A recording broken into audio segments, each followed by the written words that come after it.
Después de que nació mi nieto, recibí una carta de desalojo de mi propio hijo. Una carta que decía que el verdadero dueño había llegado y que yo debía abandonar la casa donde había vivido durante 30 años junto a mi difunto esposo. Pero lo que Diego no sabía era que yo ya había tomado una decisión que cambiaría nuestras vidas para siempre. Una decisión que involucraba $3 millones y un secreto que él jamás imaginó. Mi nombre es Berenice y tengo 70 años. Soy una mujer que ha vivido intensamente cada etapa de su vida. Trabajé durante 40 años como maestra en la escuela primaria del barrio, educando a generaciones enteras de niños que ahora son adultos exitosos. Me casé con Gustavo cuando tenía 25 años, un hombre trabajador y honesto que construyó una empresa de construcción desde cero.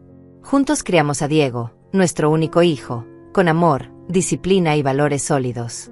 Cuando Gustavo murió hace 5 años, dejó un vacío enorme en mi corazón, pero también me dejó una herencia que me sorprendió incluso a mí. $3 millones producto de inversiones inteligentes que había hecho durante décadas sin que yo lo supiera completamente. Además de nuestra hermosa casa de 2 pisos, con jardín amplio y una vista preciosa hacia las montañas. Una casa que habíamos comprado recién casados y donde habíamos construido todos nuestros sueños. Durante los últimos 5 años viví sola, pero nunca me sentí abandonada. Tenía mis rutinas diarias, caminatas matutinas por el parque, clases de tejido los martes y jueves, reuniones con mis amigas del club de lectura y mis plantas del jardín que cuidaba como si fueran mis hijos. Diego me visitaba regularmente, siempre preocupado por mi bienestar, siempre preguntando si necesitaba algo. Todo cambió cuando conoció a Carolina.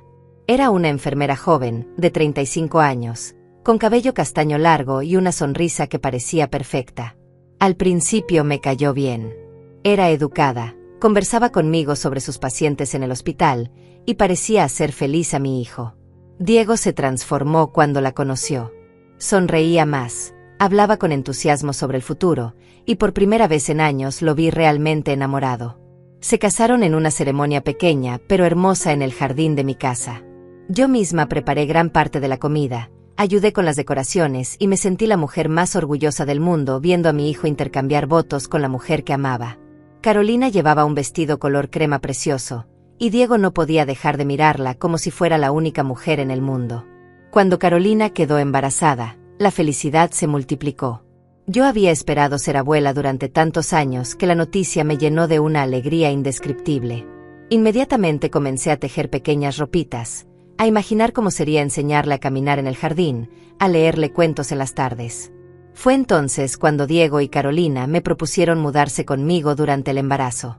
La explicación tenía sentido. Querían ahorrar dinero para cuando llegara el bebé, Carolina necesitaría ayuda durante los primeros meses, y yo tenía una casa grande con habitaciones vacías. Acepté inmediatamente. La idea de tener compañía constante, de ser útil para mi familia, de vivir de cerca el embarazo de mi nuera, me emocionaba profundamente. Los primeros meses fueron exactamente como había soñado. Cada mañana despertaba temprano para preparar un desayuno nutritivo. Diego tomaba su café negro mientras revisaba documentos de trabajo, y Carolina, con su barriga creciendo semana tras semana, me contaba historias fascinantes de su trabajo en el hospital. Ella atendía principalmente a pacientes de la tercera edad, y sus relatos sobre la resistencia y sabiduría de las personas mayores me llenaban de orgullo. Yo me encargaba de todas las tareas domésticas con gusto. Limpiaba, cocinaba, lavaba la ropa, regaba las plantas. Me levantaba antes que ellos para que encontraran la casa perfecta cada mañana. Preparaba almuerzos para que llevaran al trabajo y tenía la cena lista cuando regresaban por las tardes. Me sentía como una abuela moderna, independiente pero involucrada, útil pero no entrometida. Durante las tardes, mientras ellos trabajaban, dedicaba horas a preparar la habitación del bebé. Elegí pintar las paredes de color verde menta, un tono suave y relajante que había visto en una revista. Compré una cuna de madera maciza con tallados delicados, un cambiador a juego y una mecedora antigua que restauré yo misma. Bordé mantitas con figuras de animalitos, tejí gorritos y zapatitos en colores neutros. También comencé a investigar sobre cuidado de recién nacidos. Leí libros, navegué en internet, incluso tomé un curso en línea sobre primeros auxilios para bebés. Quería estar completamente preparada para ayudar a Carolina cuando llegara mi nieto. Imaginaba las noches en las que yo podría encargarme de los cuidados para que ella descansara, los paseos matutinos empujando el cochecito, las tardes enseñándole canciones infantiles. Mis amigas del club de lectura estaban encantadas con mi nueva etapa. Graciela, mi amiga más cercana desde hace 20 años, decía que yo resplandecía de felicidad. Marta, que también era abuela, me daba consejos sobre cómo ser la abuela perfecta sin interferir demasiado en las decisiones de los padres. Todas esperaban con ansias conocer al bebé. El embarazo de Carolina transcurrió sin complicaciones. Yo la acompañaba a las citas médicas cuando Diego no podía, cargaba sus bolsas de compras, me aseguraba de que comiera suficientes vegetales y tomara sus vitaminas. Ella parecía agradecida por mi ayuda y constantemente me decía que no sabía qué haría sin mí. Diego trabajaba muchas horas extra para ahorrar dinero antes de la llegada del bebé. Llegaba cansado, pero siempre encontraba tiempo para hablar con la barriga de Carolina, para sentir las pataditas del bebé, para planear el futuro de su familia. Yo los observaba desde la puerta de la cocina mientras preparaba la cena, sintiendo una calidez profunda en el pecho por ver a mi hijo convertirse en padre. Una tarde, mientras organizaba el ropero del bebé, Carolina se acercó y me abrazó espontáneamente. Me dijo que se sentía muy afortunada de tenerme como suegra, que muchas de sus amigas tenían problemas con las madres de sus esposos, pero que yo era diferente. Que era como una segunda madre para ella. Sus palabras me llenaron de emoción y confirmaron que estaba haciendo todo correctamente. Cuando finalmente llegó el momento del parto, yo estuve en el hospital toda la noche esperando noticias. Diego salió de la sala de partos con lágrimas en los ojos para anunciarme que había nacido un niño sano y hermoso. Cuando pude cargarlo por primera vez, sentí que mi corazón se expandía más allá de lo que creía posible. Era perfecto, pequeño, suave, con deditos diminutos y una expresión serena que me recordaba a Diego cuando era bebé. Le pusieron Gustavo en honor a mi difunto esposo, y esa decisión me emocionó hasta las lágrimas. Era como si una parte de mi amado esposo hubiera regresado para acompañarme en esta nueva etapa de mi vida. Los primeros días después del nacimiento fueron mágicos. Yo ayudaba con todo, preparaba comidas especiales para Carolina, me levantaba en las madrugadas cuando el bebé lloraba, cambiaba pañales, lo cargaba mientras ella se duchaba o descansaba. Pero entonces comenzaron a suceder pequeñas cosas que, al principio, pensé que eran normales ajustes de una familia nueva. Carolina comenzó a cambiar después de las primeras 2 semanas del nacimiento de Gustavo. Al principio pensé que era normal. Después de todo había pasado por un parto difícil y estaba adaptándose a la maternidad. Pero sus comentarios empezaron a tener un tono diferente, como si cada palabra llevara una pequeña espina oculta que se clavaba en mi tranquilidad. Todo comenzó con observaciones aparentemente inocentes sobre mi forma de hacer las cosas. Cuando preparaba el biberón para el bebé, Carolina me decía con una sonrisa forzada que la temperatura del agua no era la correcta, que en el hospital les enseñaban una técnica diferente. Cuando cargaba a pequeño Gustavo, me corregía la posición, diciendo que así se podía lastimar su cuellito. Cuando le cantaba canciones de cuna que había aprendido criando a Diego, me interrumpía diciendo que esas melodías eran muy anticuadas y que podían sobreestimular al bebé. Los primeros días traté de tomarme sus comentarios como consejos útiles. Después de todo, ella era enfermera y tenía conocimiento médico que yo no poseía. Pero la frecuencia y el tono de sus correcciones comenzaron a hacerme sentir incómoda en mi propia casa. Era como si cada movimiento que hacía fuera incorrecto, cada decisión que tomaba fuera cuestionable. Diego, que antes siempre me defendía y valoraba mi experiencia como madre, comenzó a respaldar automáticamente todo lo que Carolina decía. Cuando yo mencionaba que había criado a un hijo sano y fuerte durante 30 años, él respondía que los tiempos habían cambiado, que ahora había mejores métodos, que Carolina tenía estudios actualizados. Sus palabras me dolían más que las críticas directas de ella. Carolina empezó a reorganizar la casa sin consultarme. Un día llegué del mercado y encontré que había movido todos los muebles de la sala principal. Cuando le pregunté por qué, me explicó con esa sonrisa dulce pero fría que la disposición anterior no era práctica para una familia con bebé. Había creado lo que llamó espacios seguros y zonas funcionales. Mis fotografías familiares habían sido reubicadas en lugares menos visibles, reemplazadas por marcos nuevos con fotos de ella, Diego y el bebé. La cocina fue el siguiente territorio que conquistó. Cambió la organización de todos los armarios, argumentando que necesitaba tener fácil acceso a los artículos del bebé. Mis especias, que había coleccionado durante décadas y conocía perfectamente, fueron reordenadas según su lógica. Mis ollas favoritas, las que había usado para cocinar miles de comidas familiares, fueron relegadas a los estantes más altos porque ocupaban mucho espacio. Cuando intenté recuperar algo de control sobre mi propia cocina, Carolina me dijo que apreciaba mucho mi ayuda, pero que como madre primeriza necesitaba sentir que tenía su propio espacio para desarrollar su instinto maternal. Diego asintió fervientemente, agregando que era importante que Carolina se sintiera cómoda en su nuevo hogar. La forma en que dijo su nuevo hogar me hizo sentir como si yo fuera la invitada temporal. Las comidas se volvieron momentos incómodos. Carolina comenzó a sugerir cambios en mi menú diario. Decía que necesitaba comer más proteínas para la lactancia, que mi forma de cocinar las verduras eliminaba muchos nutrientes, que mis condimentos eran demasiado fuertes y podían afectar la leche materna. Gradualmente, ella empezó a cocinar sus propias comidas, dejando claro que mis platos no cumplían con sus estándares nutricionales. Durante las cenas, las conversaciones giraban exclusivamente en torno a ella y al bebé. Carolina hablaba extensamente sobre sus experiencias en el hospital, sobre técnicas de crianza que había aprendido, sobre consejos que recibía de sus amigas madres. Cuando yo intentaba participar compartiendo historias sobre la crianza de Diego, ella me interrumpía sutilmente con frases como "eso era antes" o "ahora sabemos que es mejor hacer esto otro". Diego parecía hipnotizado por cada palabra que salía de la boca de Carolina. La miraba con adoración mientras ella describía cada detalle de su día con el bebé, como si fuera la primera mujer en la historia que había logrado amamantar o cambiar un pañal. Cuando yo intentaba contribuir a la conversación, él me escuchaba con impaciencia evidente, como si mis comentarios fueran interrupciones molestas. Carolina comenzó a tomar decisiones sobre el bebé sin incluirme. Cambió la marca de pañales que yo había comprado, diciendo que la otra era mejor para la piel sensible. Reemplazó las mantitas que había tejido con amor por unas más modernas y seguras que había pedido por internet. Incluso cambió la rutina de baño que yo había establecido con el bebé, argumentando que mi método no seguía las recomendaciones pediátricas más recientes. Lo que más me dolía era la forma en que comenzó a limitar mi tiempo con pequeño Gustavo. Cuando yo me ofrecía para cargarlo, ella decía que acababa de comer y necesitaba estar en posición vertical.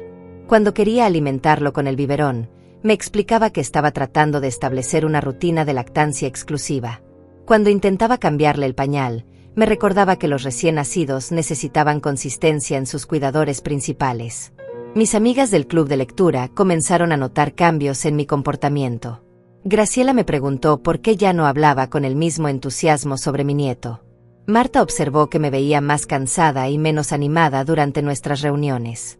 Yo trataba de explicar que todo estaba bien, que solo me estaba adaptando a la vida con un bebé en casa, pero internamente comenzaba a sentir que algo fundamental estaba cambiando. Carolina empezó a hacer comentarios sobre mis hábitos diarios. Sugirió que mis caminatas matutinas eran demasiado largas y que debería estar disponible en casa por si el bebé me necesitaba. Cuestionó mis salidas con amigas, diciendo que como abuela primeriza debería priorizar aprender sobre el cuidado infantil moderno.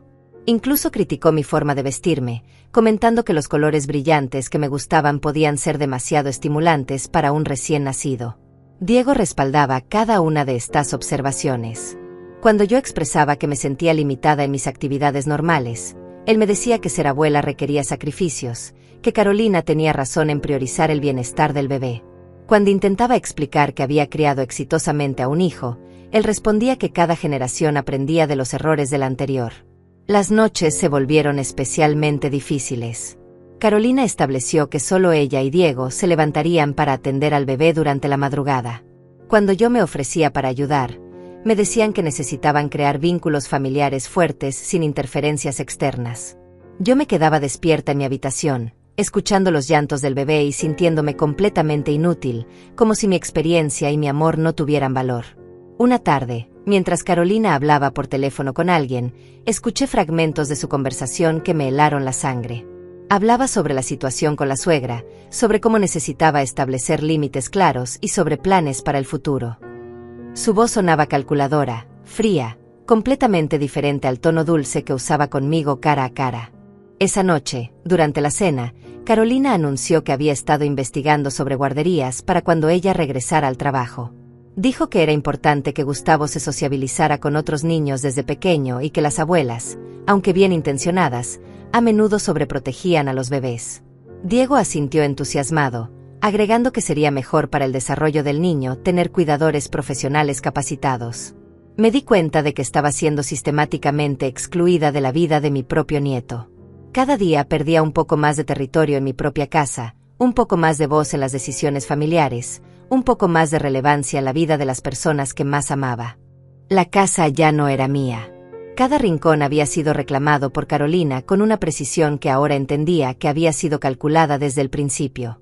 Mi rutina matutina de preparar el desayuno había sido reemplazada por los horarios estrictos que ella había establecido.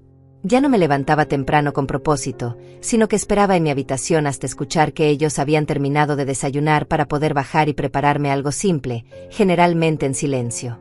Las conversaciones durante las comidas se habían reducido a intercambios funcionales. Carolina hablaba exclusivamente con Diego sobre sus planes, las necesidades del bebé, decisiones que tomaban sin consultarme. Yo me había convertido en una espectadora silenciosa en mi propia mesa, masticando lentamente mientras escuchaba cómo organizaban una vida que giraba completamente alrededor de ellos dos y pequeño Gustavo, como si yo fuera un mueble más del comedor. Diego había cambiado de una forma que me partía el corazón. El hijo que durante 40 años había valorado mi opinión, que me consultaba decisiones importantes, que me abrazaba con cariño genuino, ahora me trataba con una paciencia forzada que era peor que cualquier grito. Cuando yo intentaba participar en las conversaciones, él me miraba con esa expresión que uno pone cuando un niño interrumpe una conversación de adultos. Sus respuestas eran cortantes, sus sonrisas falsas, sus gestos llenos de una irritación mal disimulada. Carolina había perfeccionado el arte de la humillación silenciosa. Nunca me gritaba, nunca me insultaba directamente, pero cada interacción conmigo estaba diseñada para hacerme sentir inadecuada, anticuada, estorbosa. Cuando yo sugería algo relacionado con el cuidado del bebé, ella respondía con una risa condescendiente y una explicación sobre por qué mi idea era obsoleta o potencialmente peligrosa. Mis intentos de conectar con pequeño Gustavo se habían vuelto encuentros furtivos. Carolina había establecido horarios tan estrictos para todo que apenas tenía oportunidades de cargar a mi nieto. Cuando finalmente lograba un momento a solas con él, ella aparecía inmediatamente con alguna excusa, que era hora de su siesta, que necesitaba cambio de pañal, que había que prepararlo para alimentarlo.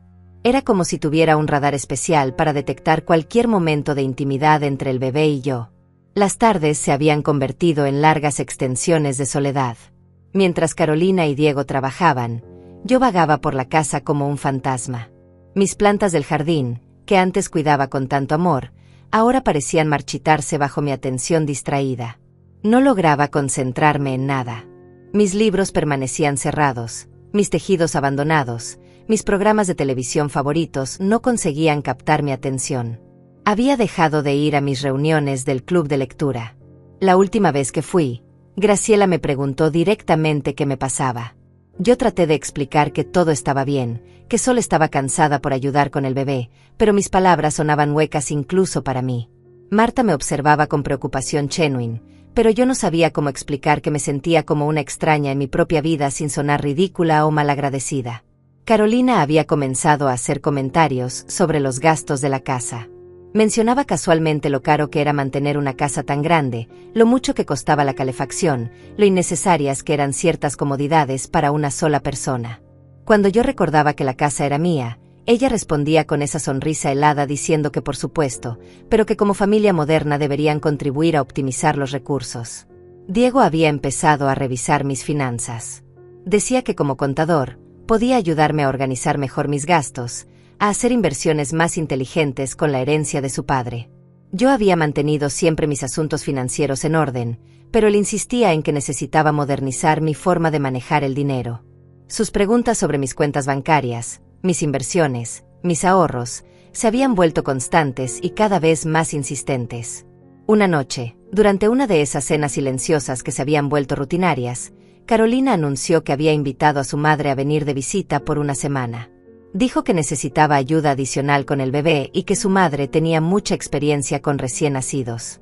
La forma en que lo dijo, sin consultarme, sin preguntarme si me parecía bien tener otra persona en mi casa, me hizo entender completamente cuál era mi posición en esta nueva dinámica familiar.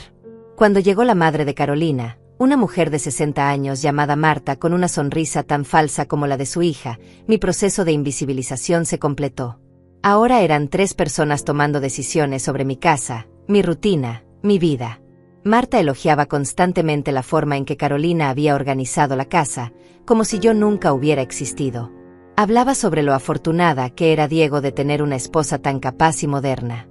Las 2 mujeres se adueñaron completamente de la cocina. Cocinaban juntas, hablaban en voz baja sobre temas que claramente no incluían mi participación, reían de chistes privados mientras yo permanecía sentada en la sala, fingiendo leer una revista. Cuando yo intentaba ofrecer ayuda, me decían que todo estaba bajo control, que debería descansar, que a mi edad era normal sentirse cansada. Mi edad. Esa palabra había empezado a aparecer constantemente en las conversaciones. Carolina mencionaba mi edad como si fuera una enfermedad, una limitación, una explicación para cualquier cosa que yo hiciera mal. Cuando me confundía con alguna de sus nuevas reglas domésticas, ella le decía a Diego que era comprensible, que a mi edad era difícil adaptarse a cambios. Cuando yo expresaba una opinión diferente, la atribuían a mi generación, como si mis 70 años hubieran borrado automáticamente 40 años de experiencia criando exitosamente a un hijo. Los domingos, que antes eran días familiares especiales, se habían convertido en reuniones donde yo era tolerada pero no incluida.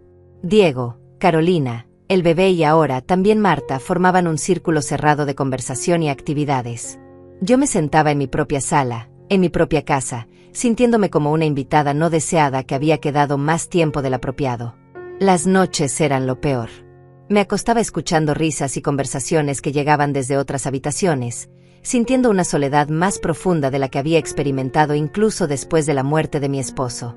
Al menos cuando Gustavo murió, yo sabía que era amada, que había sido importante, que mi vida había tenido significado. Ahora me sentía como si fuera evaporándome lentamente, como si cada día fuera menos real, menos relevante, menos necesaria. Una madrugada, cuando pequeño Gustavo lloró durante horas, yo me levanté automáticamente para ayudar. Era un instinto que no podía controlar después de décadas siendo madre y abuela de corazón. Pero cuando llegué a la puerta de su habitación, escuché a Diego decirle a Carolina que mi interferencia constante estaba complicando la rutina del bebé, que necesitaban establecer límites más claros, que tal vez era hora de considerar otras opciones para que yo pudiera estar más cómoda. Regresé a mi habitación con el corazón roto, pero algo había cambiado. Por primera vez en meses, en lugar de sentir solo tristeza, sentí una chispa de algo que había olvidado que existía. Rabia. Una rabia limpia y clarificadora que me hizo recordar quién había sido antes de convertirme en esta sombra de mí misma.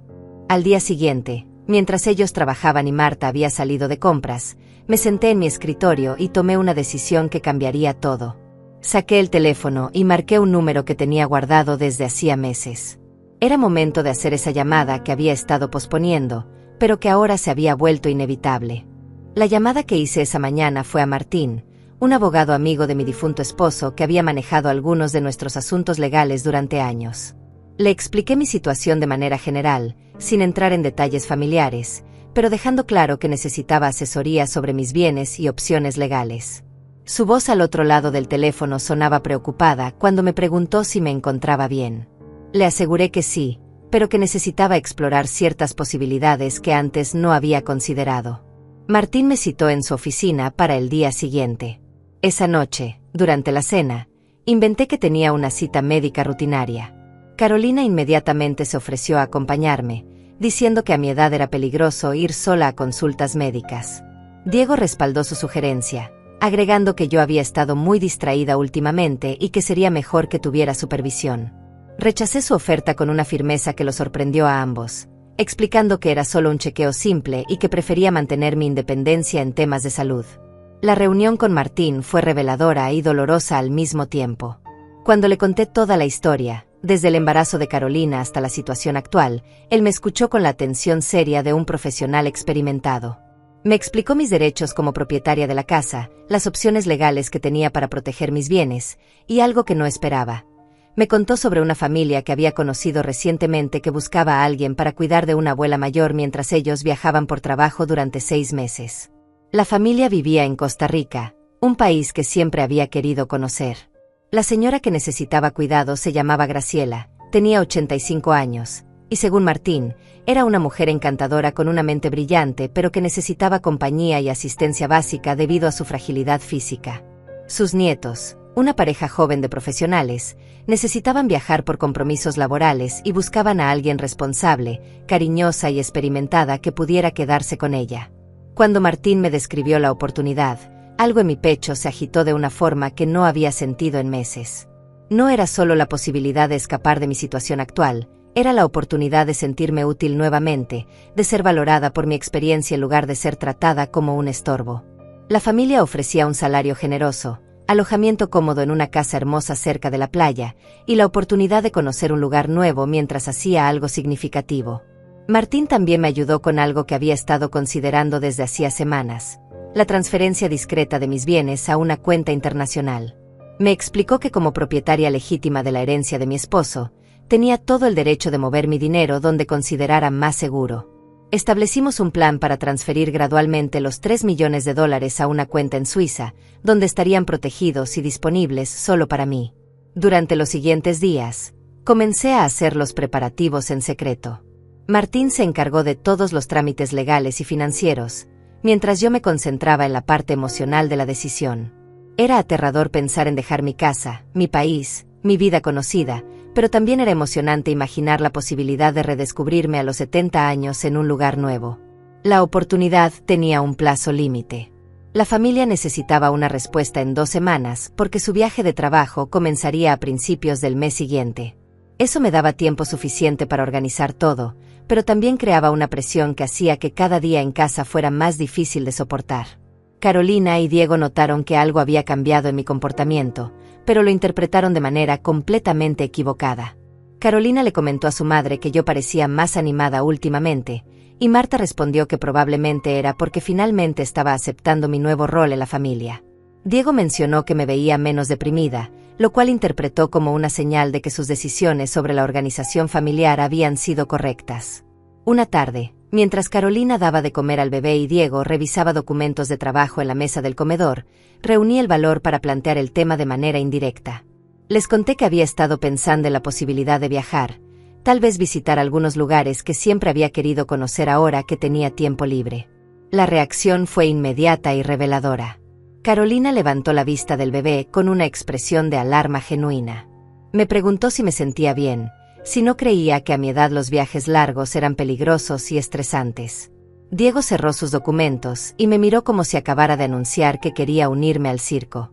Me dijo que viajar sola a los 70 años era una irresponsabilidad, especialmente cuando tenía responsabilidades familiares importantes.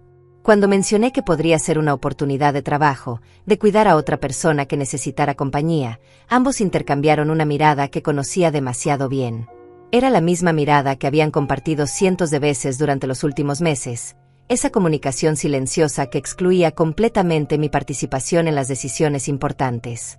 Diego me explicó con esa paciencia condescendiente que había perfeccionado que yo ya tenía suficientes responsabilidades cuidando de mi propia familia. Que pequeño Gustavo me necesitaba cerca, que ellos dependían de mi ayuda con la casa, que sería egoísta de mi parte abandonar mis obligaciones familiares por un capricho de viaje. Carolina asintió fervientemente, agregando que como abuela primeriza, mi prioridad debería ser aprender todo lo posible sobre el cuidado infantil moderno. Esa noche, Marta se unió a la campaña de disuasión. Durante la cena, comenzó a contar historias terribles sobre personas mayores que habían viajado solas y habían tenido accidentes, se habían perdido, habían sido estafadas. Sus relatos estaban claramente diseñados para sembrar miedo en mi mente, para hacerme creer que el mundo exterior era un lugar peligroso para una mujer de mi edad. Pero sus tácticas de intimidación tuvieron el efecto contrario al que buscaban. Cada historia alarmista, cada expresión de falsa preocupación, cada intento de hacerme sentir incapaz e indefensa, solo fortalecía mi resolución de tomar control de mi propia vida. Me di cuenta de que llevaban meses tratando de convencerme de que era demasiado vieja, demasiado frágil, demasiado incompetente para tomar mis propias decisiones. Al día siguiente, llamé a Martín y le confirmé que aceptaba la oportunidad de trabajo en Costa Rica. Mi voz sonaba firme y decidida de una manera que no había escuchado en meses. Él se encargó de confirmar todos los detalles con la familia, mientras yo comenzaba a planear mentalmente cómo y cuándo revelaría mi decisión. Decidí que se los diría con una semana de anticipación a mi partida. Eso les daría tiempo suficiente para procesar la noticia y hacer sus propios arreglos, pero no tanto tiempo como para que pudieran sabotear mis planes o presionarme para cambiar de opinión. También le pedí a Martín que acelerara las transferencias bancarias, para que el dinero estuviera completamente seguro antes de que Diego descubriera lo que había hecho. Durante esa semana, mientras mantenía la apariencia de normalidad, comencé a observar a mi familia con una claridad nueva y dolorosa. Vi cómo Diego había cambiado, cómo se había vuelto una persona que yo no reconocía, alguien que priorizaba la comodidad y las opiniones de su esposa por encima del respeto hacia su propia madre. Vi cómo Carolina manipulaba cada situación para mantener el control, cómo había logrado convertir mi casa en su territorio sin disparar un solo tiro directo. Pero también comencé a sentir algo que había olvidado: esperanza. La expectativa de una nueva aventura, la posibilidad de redescubrir quién era yo cuando no estaba siendo constantemente juzgada y minimizada. La idea de despertar cada mañana en un lugar donde mi experiencia fuera valorada, donde mi presencia fuera deseada, donde podría contribuir de manera significativa a la vida de alguien. La última noche antes de revelar mi decisión, me quedé despierta mirando por la ventana de mi habitación hacia el jardín que había cuidado durante tantos años. Sabía que al día siguiente todo cambiaría para siempre, que estaba a punto de tomar la decisión más valiente de toda mi vida. El momento llegó durante el desayuno de un martes lluvioso de octubre. Había ensayado mentalmente las palabras durante días, pero cuando finalmente las pronuncié, sonaron más firmes y decididas de lo que había esperado. Les anuncié que había aceptado un trabajo cuidando a una señora mayor en Costa Rica y que partiría en una semana. El silencio que siguió fue tan denso que podía sentir el peso del aire en mis pulmones. Diego fue el primero en reaccionar. Su tenedor cayó sobre el plato con un ruido metálico que resonó en toda la cocina. Me miró como si acabara de anunciar que había decidido caminar sobre las nubes. Su expresión pasó rápidamente de la sorpresa al enojo, y luego a esa condescendencia que había perfeccionado durante los últimos meses. Me dijo que claramente no estaba pensando con claridad, que decisiones tan importantes requerían consultarse con la familia, que a mi edad no podía simplemente improvisar cambios tan drásticos. Carolina se mantuvo inmóvil durante varios segundos, con pequeño Gustavo en sus brazos, pero pude ver cómo su mente trabajaba a toda velocidad detrás de sus ojos. Cuando finalmente habló, su voz tenía un tono de falsa preocupación que ya conocía demasiado bien. Me preguntó si había considerado todos los riesgos, si había pensado en lo que pasaría si me enfermaba estando lejos, si había evaluado la irresponsabilidad de abandonar a mi familia cuando más me necesitaban. Marta, que había permanecido con nosotros una semana más de lo planeado originalmente, se sumó inmediatamente al coro de objeciones. Comenzó a enumerar todas las razones por las cuales mi plan era una locura. Mi edad, mi inexperiencia viajando sola, los peligros de trabajar para extraños, la importancia de mi presencia para el bienestar del bebé. Sus argumentos sonaban ensayados, como si hubiera estado preparándose para esta conversación desde hacía tiempo. Durante los siguientes días, la casa se convirtió en un campo de batalla silencioso. Diego alternaba entre la ira y la manipulación emocional. Me recordaba constantemente todo lo que había hecho por mí durante los años desde la muerte de su padre, cómo había estado siempre disponible cuando lo necesitaba, cómo ahora yo le estaba abandonando en un momento crucial de su vida como padre primerizo. Sus palabras estaban diseñadas para hacerme sentir culpable, egoísta, malagradecida. Carolina adoptó una estrategia diferente, pero igualmente calculada. Comenzó a presentarme información alarmante que supuestamente había encontrado en Internet sobre los peligros de viajar a Centroamérica. Me mostraba artículos sobre estafas dirigidas a personas mayores, estadísticas sobre crímenes contra turistas, historias terribles sobre empleadas domésticas que habían sido maltratadas o robadas. Cada día tenía una nueva razón por la cual mi plan era una receta para el desastre. Pero lo que más me dolía era cómo usaron a pequeño Gustavo como arma emocional. Carolina comenzó a decirme que el bebé había empezado a reconocer mi voz, que cuando yo me fuera él se sentiría confundido y abandonado. Diego agregaba que como abuelos, teníamos responsabilidades que no podíamos simplemente ignorar por impulsos egoístas. Me hacían sentir como si al partir estuviera dañando psicológicamente a mi propio nieto. Los tres coordinaron sus esfuerzos de una manera que ahora entiendo que había sido planeada. Mientras Diego me atacaba frontalmente con argumentos lógicos y chantaje emocional, Carolina trabajaba en mis miedos e inseguridades con sus historias de terror. Marta se encargaba de reforzar ambas estrategias con su supuesta experiencia de vida y sus consejos maternales sobre lo que era mejor para mí. El viernes anterior a mi partida, programada para el lunes siguiente, Diego tomó una medida que no esperaba. Me anunció que había hablado con nuestro médico familiar, el doctor César, y que había programado una cita urgente para evaluar mi estado mental. Dijo que mi comportamiento errático de las últimas semanas, combinado con esta decisión impulsiva e irracional, podrían ser síntomas de algún deterioro cognitivo relacionado con la edad. La consulta fue humillante. Diego acompañó a hablar con el doctor antes de que yo entrara, explicándole su versión de los eventos. Cuando finalmente me examinaron, el doctor César me hacía preguntas con la misma condescendencia que había aprendido a reconocer en mi propia casa. Me preguntaba si recordaba qué día era, si sabía dónde estaba, si entendía las implicaciones de mis decisiones. Era como si mi edad hubiera borrado automáticamente mi derecho a la autonomía personal. Afortunadamente, después de una evaluación completa, el doctor no encontró ningún problema cognitivo. De hecho, me felicitó por mi lucidez y mi espíritu aventurero. Pero Diego no se dio por vencido.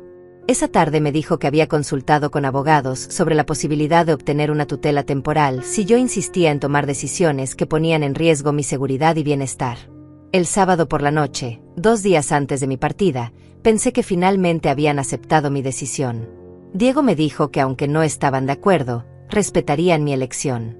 Carolina agregó que si estaba realmente determinada a irme, ellos me ayudarían a asegurarme de que todo saliera bien. Marta incluso se ofreció a acompañarme al aeropuerto para despedirme apropiadamente. Esa noche dormí mejor de lo que había dormido en meses. Sentía que finalmente había ganado una batalla importante, que había logrado mantener mi independencia a pesar de todos sus intentos de disuadirme. Mi equipaje estaba listo, mis documentos en orden, mi vuelo confirmado para las 10 de la mañana del lunes. El domingo transcurrió con una normalidad extraña. Preparamos un almuerzo familiar como los de antes, conversamos sobre temas triviales, incluso logramos reírnos algunas veces. Diego me preguntó detalles sobre la familia que me recibiría en Costa Rica. Carolina me ayudó a revisar que no hubiera olvidado nada importante en mi equipaje.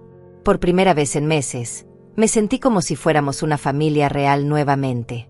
Esa noche, mientras empacaba los últimos detalles, Carolina vino a mi habitación con una taza de té. Me dijo que había estado reflexionando sobre todo lo que había pasado en los últimos meses, que tal vez habían sido demasiado protectores conmigo, que entendía mi necesidad de independencia. Sus palabras sonaban sinceras, sus ojos parecían húmedos de emoción genuine. Me abrazó y me dijo que me iba a extrañar mucho. Diego también vino a despedirse esa noche.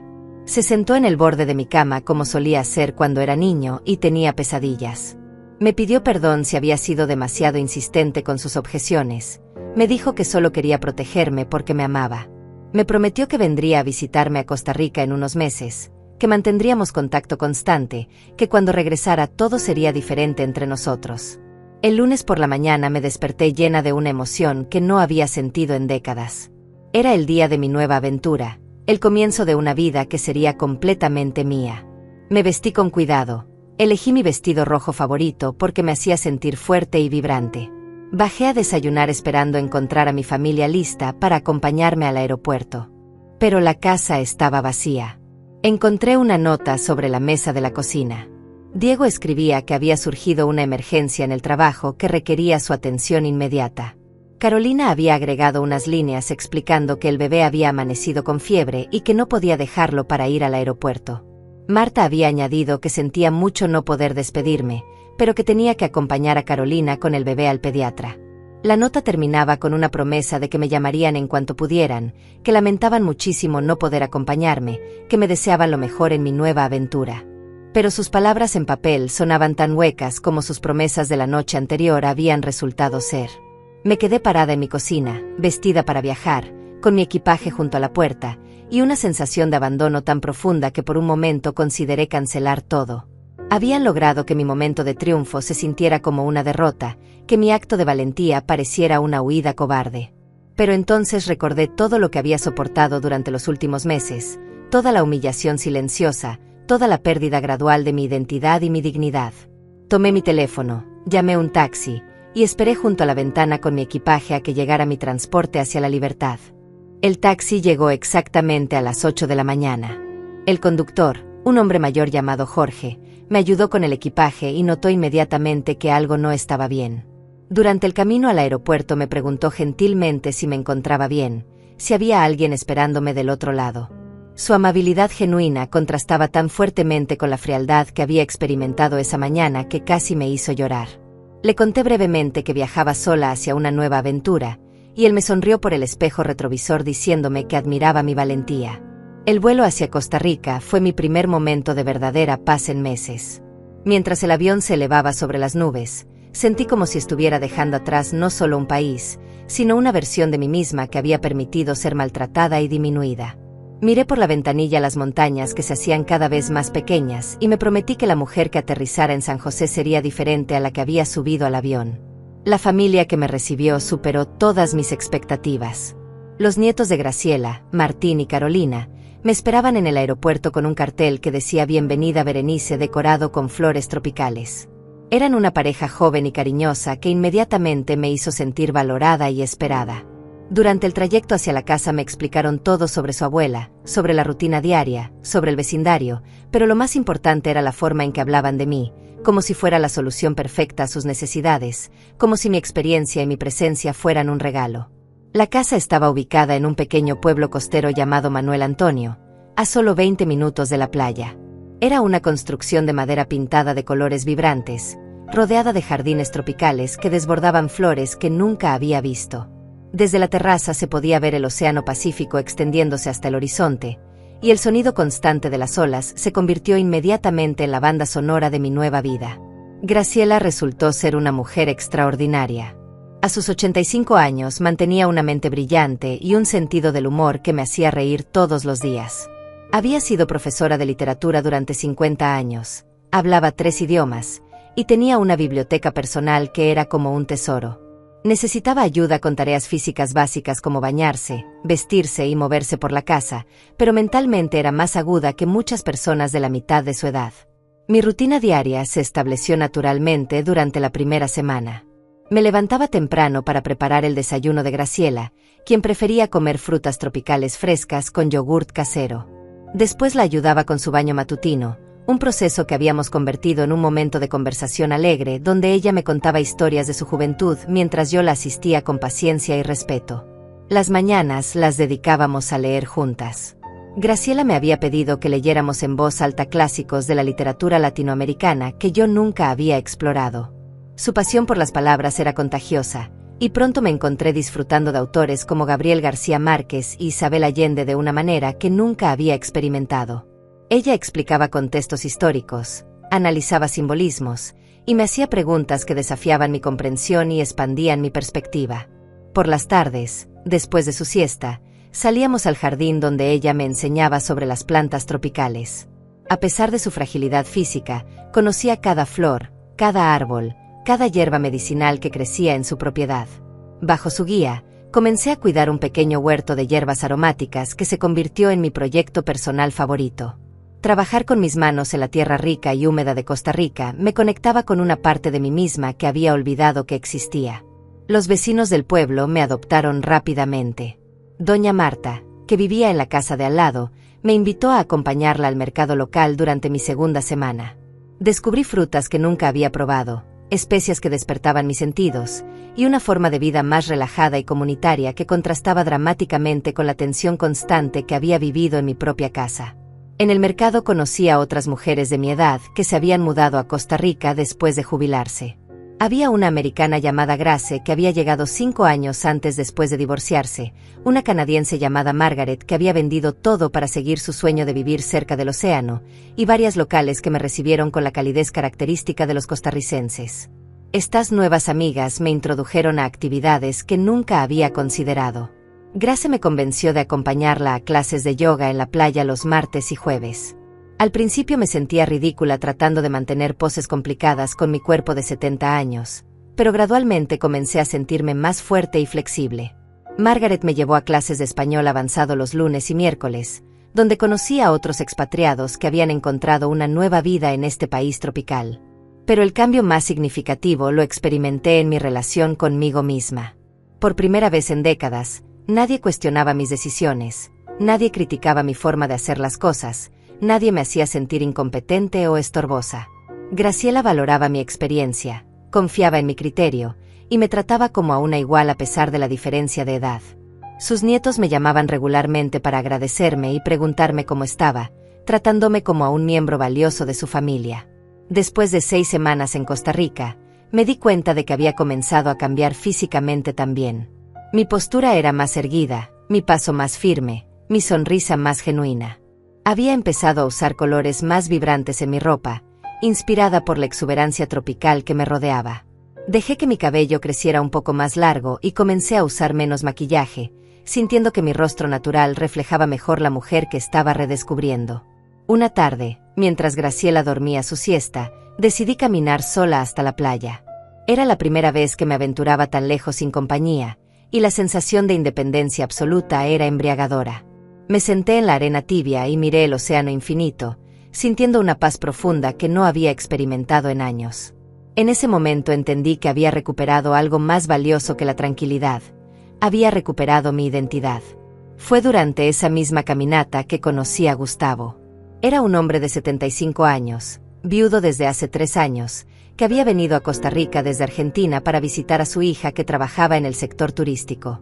Nos encontramos cuando él me ayudó a levantarme después de que tropecé ligeramente en las rocas cerca de la orilla. Su gentileza inmediata y su sonrisa genuina me recordaron lo que se sentía ser tratada con respeto y consideración. Gustavo tenía una historia similar a la mía.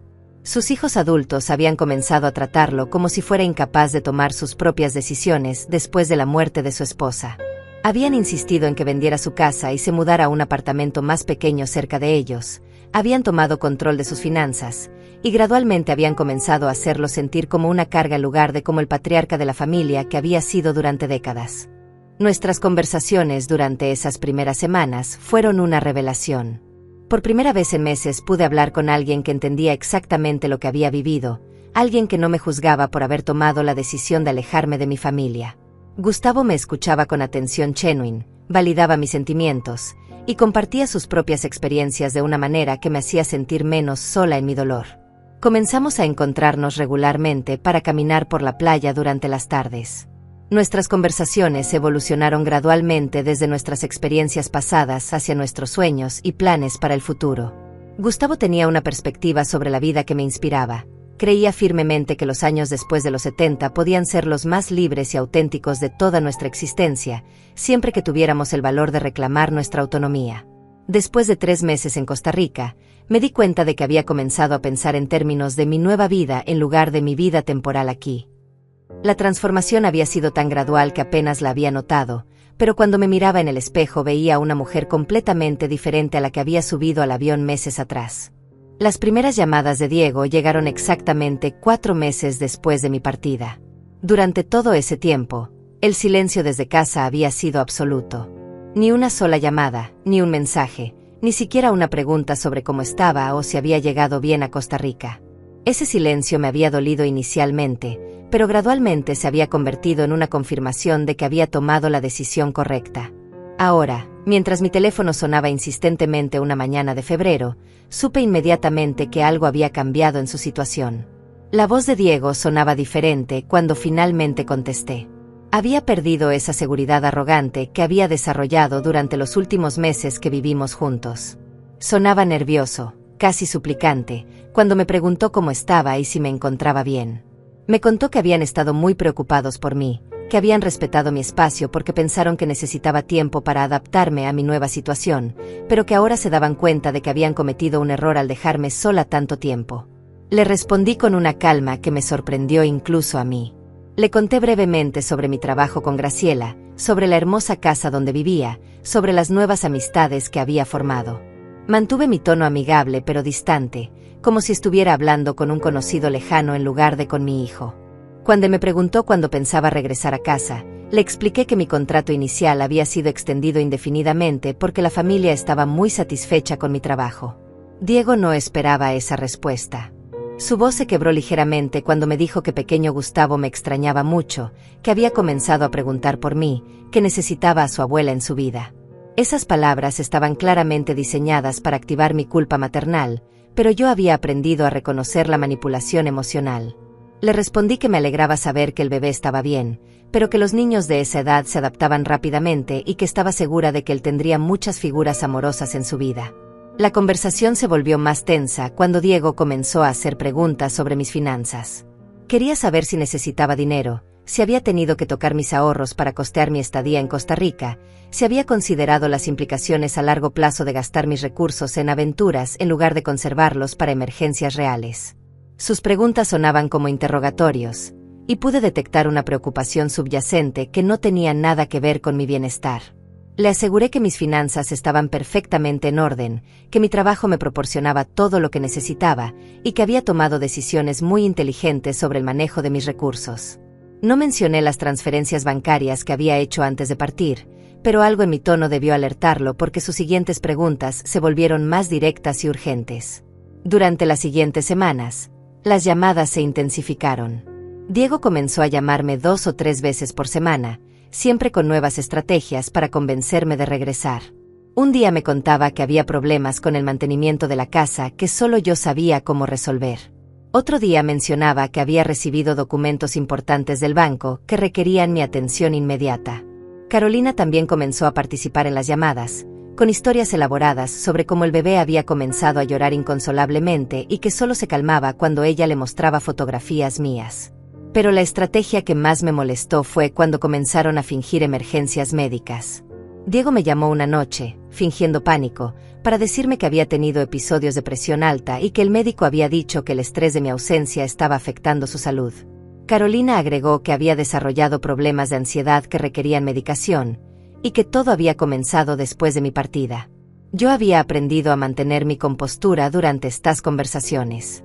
Respondía con expresiones apropiadas de preocupación, les sugería que buscaran la ayuda médica adecuada, y les recordaba que yo no era doctora y que no podía resolver sus problemas de salud desde la distancia. Mi falta de reacción dramática claramente los frustraba, porque sus historias se volvían cada vez más elaboradas y desesperadas. Una tarde, mientras caminaba por la playa con Gustavo, le conté sobre las llamadas constantes de mi familia. Él me escuchó con la atención silenciosa que había aprendido a valorar, y cuando terminé de hablar, me ofreció una perspectiva que no había considerado. Me dijo que en su experiencia, cuando las familias comenzaban a presionar tan intensamente para que alguien regresara, generalmente había razones prácticas detrás de la urgencia emocional aparente. Esa noche, llamé a Martín en su oficina. Le expliqué la situación con las llamadas constantes y le pedí que investigara discretamente si había algo específico que pudiera estar motivando la urgencia repentina de Diego. Martín me prometió que haría algunas averiguaciones y me respondería en unos días.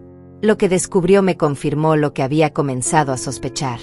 Diego había estado utilizando mi casa como garantía para varios préstamos comerciales durante los últimos años. Aparentemente había expandido su negocio de contaduría comprando oficinas más grandes y contratando más personal, todo financiado con créditos que estaban respaldados por el valor de mi propiedad. Pero sus ingresos no habían crecido al ritmo que había esperado, y ahora estaba teniendo dificultades para cumplir con los pagos. Martín también me informó que Diego había estado tratando de acceder a información sobre mis cuentas bancarias, pero había descubierto que todas mis transferencias habían sido completamente legales y que él no tenía ningún derecho legal sobre esos fondos. La herencia de mi esposo había sido claramente designada para mí, y yo había ejercido mi derecho como propietaria legítima al mover el dinero a cuentas más seguras. Armada con esta información, esperé la siguiente llamada de Diego con una perspectiva completamente nueva. Cuando finalmente llamó, 2 días después del reporte de Martín, su estrategia había cambiado nuevamente. Esta vez adoptó un tono de hijo arrepentido, admitiendo que tal vez habían cometido errores durante los meses antes de mi partida, pero insistiendo en que todo se podía resolver si yo regresaba a casa para que pudiéramos hablar cara a cara. Le respondí con una claridad que lo dejó sin palabras. Le dije que había descubierto sus problemas financieros, que sabía sobre los préstamos que había tomado usando mi casa como garantía, y que entendía perfectamente por qué había desarrollado tanto interés en mi regreso. Mi voz permanecía calma y controlada mientras le explicaba que sus decisiones comerciales eran completamente su responsabilidad y que yo no tenía ninguna obligación de rescatarlo de las consecuencias de sus acciones. Diego intentó negar todo inicialmente, pero cuando se dio cuenta de que yo tenía información específica, cambió su estrategia hacia la culpa y la manipulación emocional. Me dijo que como su madre, tenía la obligación moral de ayudarlo, que la familia debía mantenerse unida en momentos difíciles, que él había cometido errores pero que merecía una segunda oportunidad. Le expliqué con una paciencia que no sabía que poseía que él había tenido múltiples oportunidades durante los meses que vivimos juntos para tratarme con respeto y consideración. Que había elegido consistentemente priorizar las opiniones y comodidades de su esposa por encima de mi dignidad y bienestar. Que había permitido que me convirtiera en una extraña en mi propia casa, y que ahora las consecuencias de esas decisiones eran suyas que enfrentar. La conversación terminó con Diego gritándome por primera vez en décadas. Me acusó de ser egoísta, de abandonar a mi familia en momentos de necesidad, de actuar como una anciana caprichosa que había perdido el sentido de sus responsabilidades. Sus palabras estaban llenas de una rabia que finalmente revelaba sus verdaderos sentimientos hacia mí. Cuando colgué el teléfono, me quedé sentada en silencio durante varios minutos. No sentía tristeza ni culpa como había esperado. En su lugar, sentía una sensación profunda de liberación, como si finalmente hubiera cerrado un capítulo doloroso de mi vida. Esa noche, por primera vez desde mi llegada a Costa Rica, dormí completamente en paz, sabiendo que había tomado la decisión correcta y que tenía la fuerza para mantenerla. Los siguientes días después de esa última conversación con Diego transcurrieron con una serenidad que no había experimentado en años. Era como si hubiera cortado un hilo invisible que me había mantenido atada a una versión de mí misma que ya no existía. Martín me llamó desde su oficina para confirmar que había procedido con todos los documentos legales que habíamos discutido. Mi casa había sido transferida formalmente a un fideicomiso que protegía mis intereses, y Diego ya no podía utilizarla como garantía para futuros préstamos.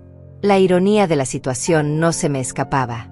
Diego había pasado meses tratando de hacerme sentir como si fuera demasiado vieja e incompetente para tomar mis propias decisiones, pero ahora descubría que yo había tomado las decisiones más inteligentes de mi vida mientras él había estado cometiendo errores financieros que amenazaban su futuro.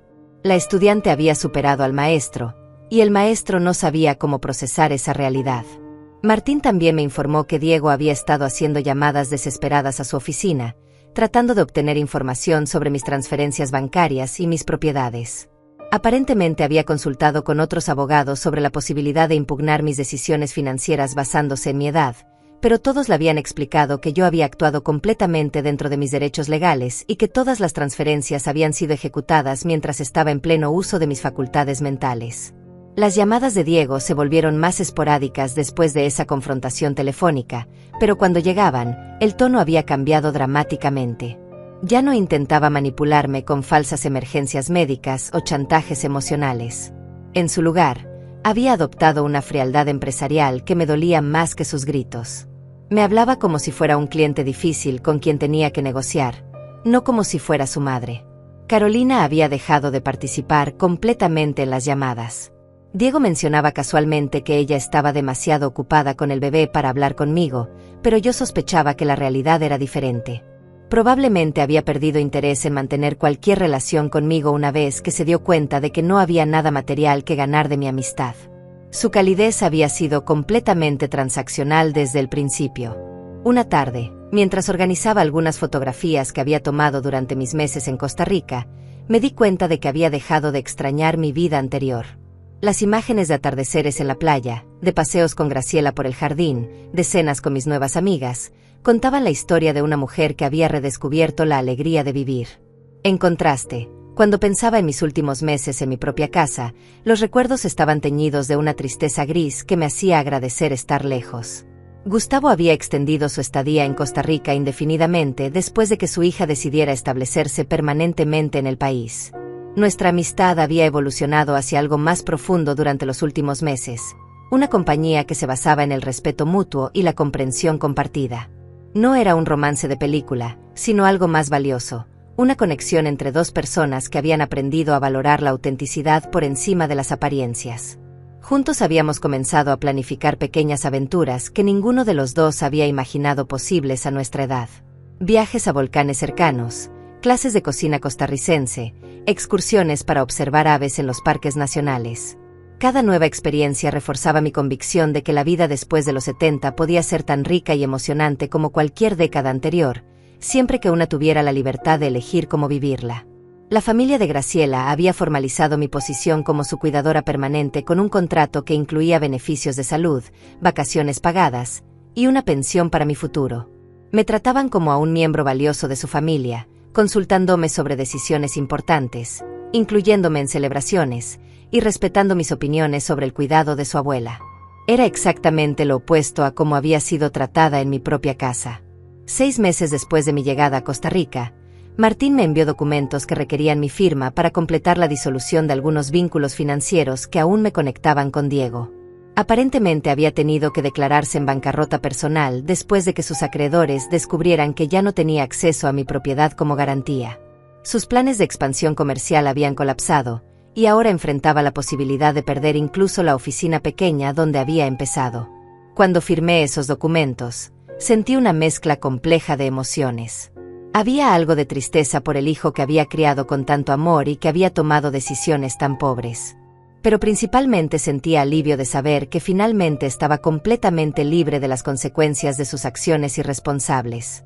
Ya no tendría que rescatarlo, ya no tendría que sacrificar mi bienestar por sus errores, ya no tendría que sentirme culpable por priorizar mi propia felicidad. Las últimas llamadas de Diego habían sido intentos desesperados de reconciliación que sonaban más como negociaciones comerciales que como conversaciones familiares. Me había ofrecido mejorar las condiciones si regresaba a casa, prometido que Carolina sería más respetuosa en el futuro, garantizado que tendría más voz en las decisiones familiares. Sus ofertas revelaban que finalmente entendía lo que había perdido, pero también confirmaban que seguía viendo nuestras relaciones en términos transaccionales. Le expliqué con una paciencia que había desarrollado a través de meses de reflexión que el problema fundamental no había sido las condiciones específicas de mi vida en su casa, sino la falta de respeto básico que había caracterizado nuestras interacciones. Que no se trataba de negociar mejores términos para mi regreso, sino de aceptar que algunas relaciones se dañan de manera irreversible cuando se cruzan ciertas líneas.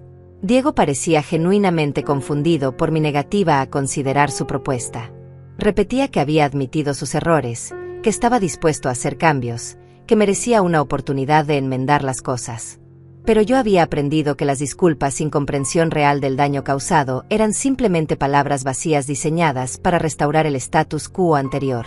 La conversación final llegó cuando Diego me informó que había decidido vender la casa donde habíamos vivido.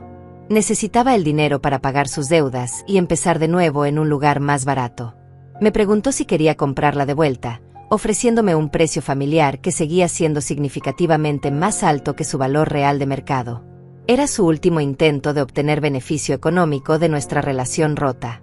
Le respondí que la casa ya no tenía ningún significado emocional para mí, que los recuerdos felices que había creado allí con mi esposo habían sido eclipsados por los meses de humillación que había experimentado antes de partir, que había encontrado un nuevo hogar donde era valorada y respetada, y que no tenía interés en regresar a un lugar asociado con tanto dolor. Cuando colgué el teléfono después de esa conversación, supe que era la última vez que hablaría con Diego como mi hijo. Había tomado decisiones que lo convertían en un extraño, alguien con quien compartía historia pero no futuro. La ruptura era completa, irreversible, y sorprendentemente liberadora. Esa noche, mientras cenaba con Graciela en la terraza mirando el océano, le conté sobre la conversación final con Diego. Ella me escuchó con la sabiduría silenciosa de sus 85 años, y cuando terminé, me tomó la mano con sus dedos frágiles pero cálidos.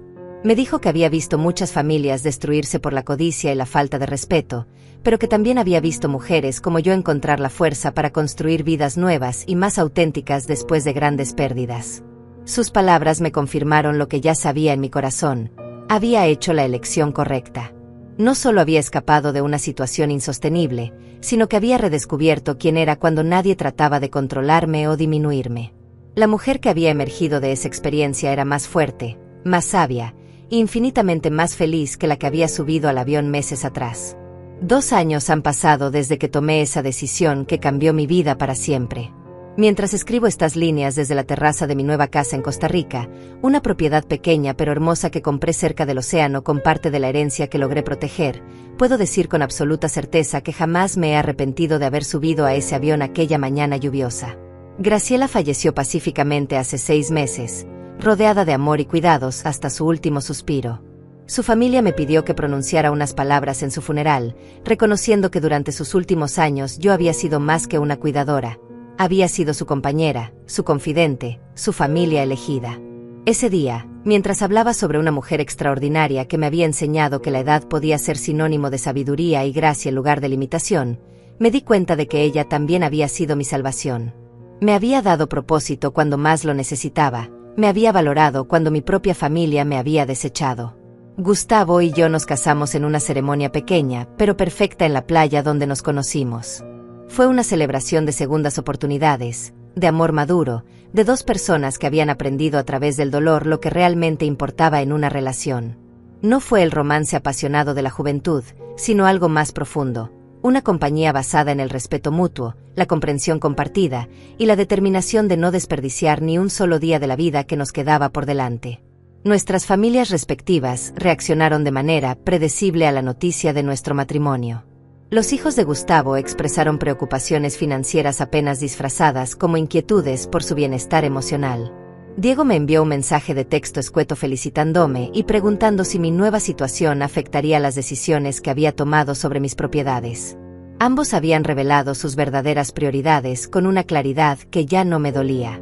He mantenido contacto ocasional con algunas de mis viejas amigas del club de lectura a través de videollamadas. Graciela, mi amiga de toda la vida, me visita una vez al año y siempre comenta lo transformada que me ve. Dice que mi piel tiene un brillo que no había visto en décadas, que mi postura es más erguida, que mi risa suena más genuina. Marta viene con ella, y ambas coinciden en que tomé la decisión más valiente de mi vida cuando decidí priorizarme a mí misma por primera vez. Mi vida diaria ahora está llena de propósitos que yo misma elijo. Por las mañanas camino por la playa con Gustavo, recogiendo conchas marinas y observando las aves tropicales que anidan en los árboles costeros. Luego trabajo en mi jardín, donde cultivo vegetales orgánicos y hierbas medicinales que vendo en el mercado local. Las tardes las dedico a leer, escribir en mi diario, o ayudar a otros expatriados mayores que llegan al área buscando la misma transformación que yo encontré. He comenzado a dar charlas informales en el centro comunitario local sobre reinvención personal después de los 70. Mi historia resuena con muchas mujeres que han vivido experiencias similares. Hijos adultos que gradualmente toman control de sus vidas, familias que las ven como cargas en lugar de como recursos, sociedades que las descartan basándose únicamente en su edad. Pero también hablo sobre las posibilidades infinitas que se abren cuando una tiene el valor de reclamar su autonomía. Gustavo y yo hemos viajado por toda Centroamérica durante estos 2 años. Hemos visitado las ruinas mayas en Guatemala, las playas caribeñas de Belice, los volcanes de Nicaragua. Cada viaje es una aventura que reafirma que la vida no termina a los 70, sino que puede comenzar una nueva fase llena de descubrimientos y experiencias que nunca imaginamos posibles. Mis finanzas están más sólidas que nunca. Las inversiones que Martín me ayudó a hacer han crecido considerablemente, y el costo de vida en Costa Rica me permite vivir cómodamente mientras ahorro para el futuro. No dependo de nadie económicamente, no debo favores a ningún familiar manipulador, no tengo que justificar mis gastos o decisiones ante personas que nunca valoraron mi contribución a sus vidas. Ocasionalmente recibo noticias indirectas sobre Diego a través de conocidos mutuos. Aparentemente logró salir de la bancarrota, pero nunca recuperó su nivel de vida anterior. Se mudó con Carolina y el bebé a un apartamento más pequeño en un barrio menos prestigioso. Carolina regresó a trabajar tiempo completo como enfermera, y Diego acepta cualquier trabajo de contaduría que pueda conseguir. Es una vida más modesta, pero honesta, y espero que eventualmente les enseñe el valor de las cosas que realmente importan. No siento satisfacción maliciosa por sus dificultades financieras. El tiempo y la distancia han suavizado mi resentimiento hasta convertirlo en una indiferencia que es casi misericordiosa. Diego es el padre de mi nieto, y aunque nuestras relaciones están irremediablemente rotas, no le deseo mal. Simplemente ya no es parte de mi vida, y he hecho las paces con esa realidad. Pequeño Gustavo tiene ahora 3 años. He visto fotografías suyas a través de las redes sociales de antiguos vecinos, y es un niño hermoso que se parece mucho a Diego cuando era pequeño. A veces me pregunto si algún día, cuando sea mayor, buscará entender por qué su abuela desapareció de su vida. Si eso sucede, espero que tenga la madurez para comprender que algunas decisiones requieren valor, y que a veces amar a alguien significa protegerse de su capacidad de lastimarnos. La lección más importante que he aprendido durante estos 2 años es que nunca es demasiado tarde para reclamar tu dignidad. Por décadas acepté roles que otros definieron para mí: esposa devota, madre sacrificada, abuela complaciente. Pero a los 70 años finalmente encontré el valor para definirme a mí misma, para establecer límites, para priorizar mi felicidad sin sentirme culpable. Esta mañana, mientras preparaba café en mi cocina mirando el amanecer sobre el Océano Pacífico, recordé esa madrugada hace 2 años cuando me desperté en mi propia casa sintiéndome como una extraña. El contraste no podría ser más dramático. Aquí me despierto cada día con gratitud, energía y expectativa sobre lo que traerán las próximas horas. Gustavo está en el jardín podando los rosales que plantamos juntos el mes pasado. Sus movimientos son cuidadosos pero seguros, y cuando me ve observándolo desde la ventana, me saluda con esa sonrisa que me recuerda diariamente lo que se siente ser amada sin condiciones. Esta tarde visitaremos a unos amigos que también son expatriados, y mañana comenzaremos a planificar nuestro próximo viaje, esta vez a las montañas de Honduras. Mi nueva vida no es perfecta, pero es auténticamente mía. Cada decisión que tomo es elegida libremente, cada relación que mantengo está basada en el respeto mutuo, cada día que vivo está diseñado alrededor de mis propios valores y prioridades. Es una libertad que nunca había experimentado completamente, ni siquiera en mi juventud, porque entonces no tenía la sabiduría para valorarla apropiadamente. Ahora, cuando miro hacia atrás a esa mujer que subió al avión con una maleta y un corazón roto, siento una ternura inmensa por su valor. No sabía lo que encontraría del otro lado del océano, pero tuvo la determinación de buscarlo. No tenía garantías de que las cosas serían mejores, pero decidió que no podían ser peores que quedarse en una situación que la estaba destruyendo lentamente. Esta tarde, mientras camino por la playa recogiendo las conchas marinas que uso para decorar mi jardín, me detendré en el mismo lugar donde conocí a Gustavo hace 2 años. Recordaré ese momento de soledad absoluta cuando decidí sentarme en la arena y hacer las paces con la idea de envejecer sola. Sonreiré al pensar en cómo la vida tenía planes diferentes y mejores de los que yo había imaginado. Porque al final, todo comenzó con un abandono una mañana fría cuando mi propia familia decidió que mi presencia en el aeropuerto no era suficientemente importante como para acompañarme. Pero ese abandono se convirtió en mi liberación. Me enseñó que a veces ser dejada atrás es el regalo más grande que la vida puede ofrecerte, porque te obliga a descubrir quién eres cuando nadie más está definiéndote. Y aquí estoy, 2 años después, escribiendo mi historia desde una terraza con vista al infinito, rodeada de amor elegido y respeto ganado, viviendo una vida que es completamente, auténticamente, gloriosamente mía. Todo comenzó con un abandono y terminó con mi libertad.